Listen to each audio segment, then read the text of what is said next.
another big environmental implication is the huge amounts of feces and urine generated by these dense concentrations of animals. Where does that go? It's that historically small densities of animals, as I said, had a role in fertilization.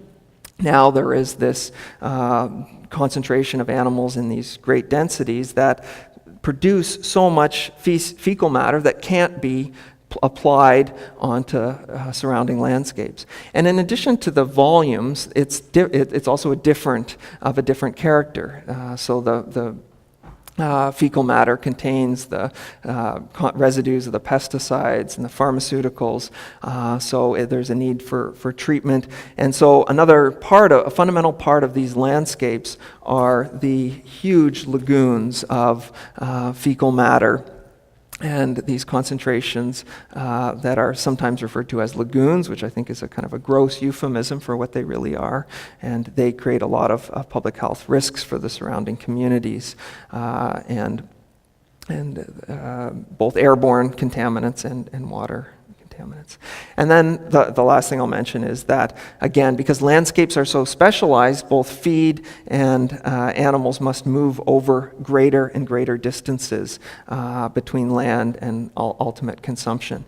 And this, in the case of animal production means that there's a lot of energy, not just in moving things around, but also in the refrigeration at varying stages. So there's the increased transport of moving animals around. Often animals moved from sites of birth, specialized sites of birth, to where they're grown, to sites of concentrated slaughterhouses. So there is what I describe as a spatially disaggregated conveyor belt. Animals are basically moved around at different stages of production, and from birth, not always, but in many cases, from birth to growing, to transport, to slaughter. And again, the consolidation of slaughterhouses means they're often moving over greater distances, and there's this energy budget that is tied to that movement, and then also in terms of the end product, the greater refrigeration demands. Now in the US, this is a depiction from USDA statistics of where poultry is concentrated. You can see it's concentrated in a few big areas like parts of Middle America and Delmarva Peninsula, and parts of the West Coast. And a lot of the feed and pigs are exceptionally concentrated, as I was mentioning earlier, in places like Iowa and North Carolina. And so feed moves over great spaces to get to these sites. And so there's an energy budget in that movement. And then there's an energy budget in the processing of animal flesh and derivatives, the production, the huge slaughterhouses, and then the refrigeration. Go into a supermarket and see what are the dominant items that need to be refrigerated, and it's very heavily livestock products. So there's the refrigeration at the points of slaughter and processing, and then at the retail and in houses. So this story, modern agriculture has become the art of turning oil into food. We can see that at both the organization of productive environments in monocultures and in those islands of concentrated animals.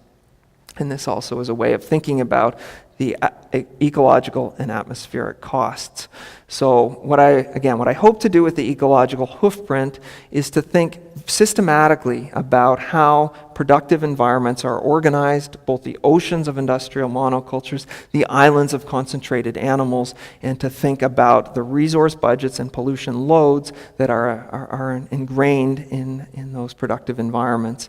And again, ultimately, this is a story of incredible inequality on a world scale. It means that people in North America, Canada, or the United States are not only consuming far more meat per capita than people in poor countries, but they're also consuming far more grain and oilseeds, and through this far more fertilizers, pesticides, and a whole array of other inputs. So one of the big things I try to do is to stress there are these resource budgets and pollution loads both in the oceans of monocultures, the islands of animals, and this is again a fundamental part of our everyday life that people think very little of, and hopefully I've presented a way of thinking about this system that is, again, such a momentous force in the world agriculture, a momentous and growing one, and one that I think fundamentally needs to be challenged. So I will leave the story there.